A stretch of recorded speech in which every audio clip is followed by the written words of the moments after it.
Parliament ప్రారంభం అయితే మాత్రం ఏమైంది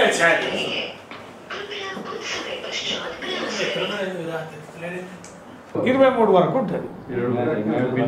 శత జయంతి చేస్తాం.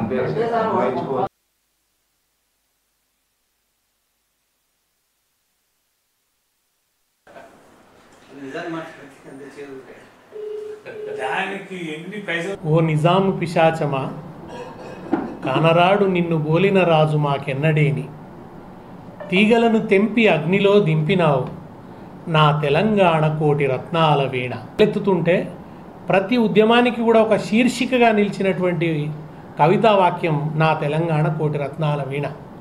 అటువంటి ఒక అజరామరమైనటువంటి కవితా వాక్యాన్ని ఇచ్చిన మహాకవి, గొప్ప త్యాగి, అద్భుతమైనటువంటి సాహిత్యవేత్త, తెలంగాణ ఒక నిలువెత్తు తెలంగాణ అస్తిత్వం, తెలంగాణ మూర్తిమత్వం మహాకవి దాశరథి. ఆయన పుట్టినటువంటి పవిత్రమైన గడ్డ చినగూడూరు, ఈ మానుకోట ప్రాంతం. ఈ జూలై 22 ఆయన శత జయంతి ఉత్సవాలు ప్రారంభమవుతున్నాయి. ఆయన 1925లో జన్మించాడు. ఇప్పుడు శత జయంతి అనేది ఈ వచ్చే జూలై 22 నుంచి ప్రారంభమవుతున్నది. కనుక ఇది నిజంగా మొత్తం తెలుగు సాహిత్యాన్ని అభిమానించే వాళ్ళందరికీ, దాశరథిని అభిమానించే వాళ్ళందరికీ, తెలంగాణను ప్రేమించే వాళ్ళందరికీ కూడా ఒక గొప్ప పండుగ దినం. ఎందుకంటే బహుశా తెలంగాణ అస్తిత్వం అనేది దాశరథి సాహిత్యంలో పురివిప్పినంతగా మరెవరి సాహిత్యంలోనూ కనిపించదు. అనేక రకాలుగా ఆయన తెలంగాణను తలపోశాడు. తెలంగాణ గురించి ఉద్విగ్నమైనటువంటి, ఉద్వేగపూరితమైనటువంటి కవిత్వాన్ని ఆయన రాసినాడు. ఆయన ఈ ప్రాంతంలో నిజాం వ్యతిరేక పోరాటంలో ఒక చిచ్చర పిడుగై చెలరేగినాడు. అందుకుగాను ఆయనను తీసుకుపోయి నిజామాబాద్ జైల్లో వేస్తే అక్కడ రాయడానికి ఆయనకు కాగితం కలం లేకుంటే పళ్ళు దోముకోవడానికి ఇచ్చినటువంటి బొగ్గు ముక్క తీసుకొని ఆ జైలు గోడల మీద దగాకోరు రజాకారు బటాచోరు పోషకుడు దీపొమ్మని జగత్తంత నగారాలు కొడుతున్నది అని చెప్పి రాసినాడు. నీ మేడను పడదోస్తాం, నీ మెడనే విడదీస్తాం అని అనగలిగినటువంటి ధైర్యం ఆనాడు దాశరథిది.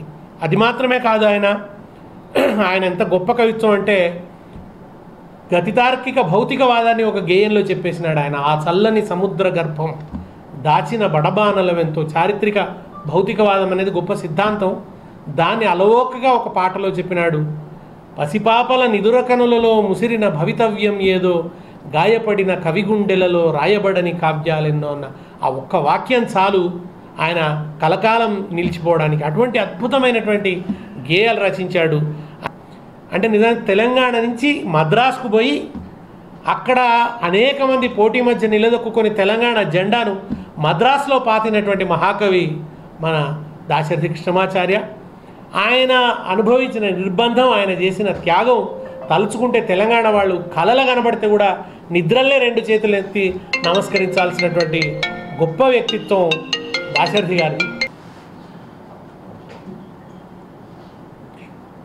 పద్యం రాసిన, పాట రాసిన, సినిమా పాట రాసిన, గేయం రాసిన, వచన కవిత్వం రాసిన ప్రతి దాంట్లో కూడా ఆకాశమంత ఎత్తున ఎదిగినటువంటి ప్రతిభా సంపన్నుడు దాశరథి కృష్ణమాచార్య. చాలా భోళా మనిషి ఆయన. ఆకాశవాణి ప్రయోక్తగా కూడా ఆయన పనిచేశాడు.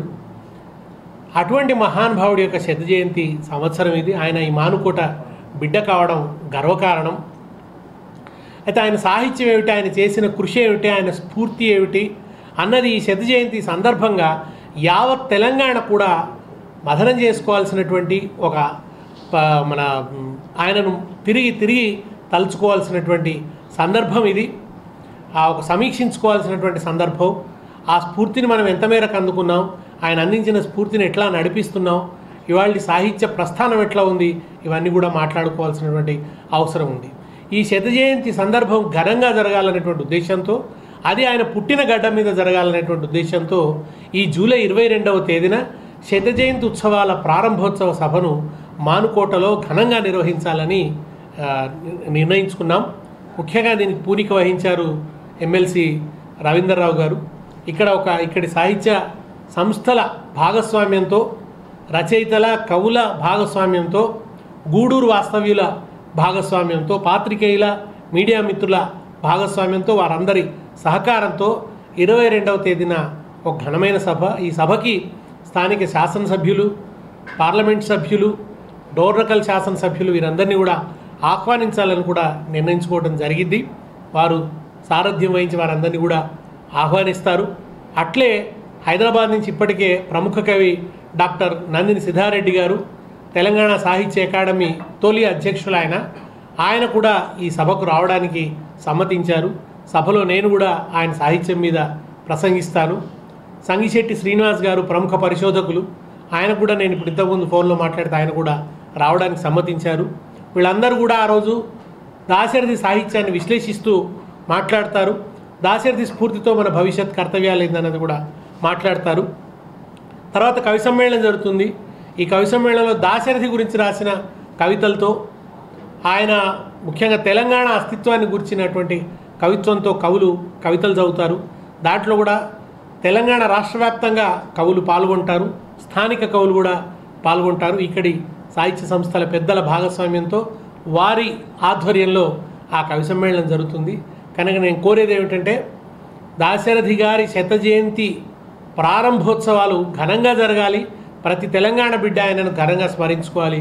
ముఖ్యంగా మానుకోట ప్రజల మీద ఈ బాధ్యత ఎక్కువగా ఉంది.